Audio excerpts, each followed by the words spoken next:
ভাই মনে করেন ছেলে তো পাগল, ছেলে মাইয়ার জন্য পাগল, ছেলে না বুঝলে আমি কেমনে লেট করবো কোন? এই কি একটা অবস্থা যে আমার চলতেছে, মানে ছেলে বিয়ের জন্য পাগল হয়ে গেছি।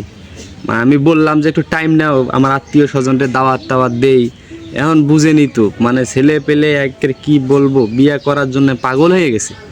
দিয়ে দিলাম ভাই, কিছু মনে করেন না, ঈদের পর বড় সড়ো করে অনুষ্ঠান করলে আপনারা দাওয়াত দেবেন। হ্যাঁ, হ্যালো ভাই। আরে বললেন না, এই যে বিয়ের অনুষ্ঠানটা করতে চাইছিলাম, তা মনে করেন হঠাৎ করে বিয়েটা হয়ে গেছে, তো এই জন্য কাউরে দাওয়াত ফাওয়াত দিতে পারিনি, মানে হুট করে হয়ে গেছে, তো এই জন্য দাওয়াতটা দিতে পারিনি। কিছু মনে করেন না ভাই, ও ভাবিরও বলে দিন ভাই, কিছু মনে করেন না, ঈদের পর বড় করে অনুষ্ঠান করবো। আসসালামু আলাইকুম ভাই, কেমন আছেন? হ্যাঁ আলহামদুলিল্লাহ, শরীর স্বাস্থ্য সব ভালো আছে।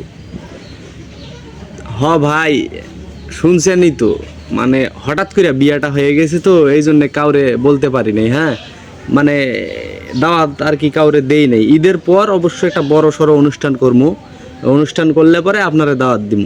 মানে হঠাৎ করে বিয়েটা হয়ে গেছে, তো এই জন্য আর কি কাউরে বলি নাই।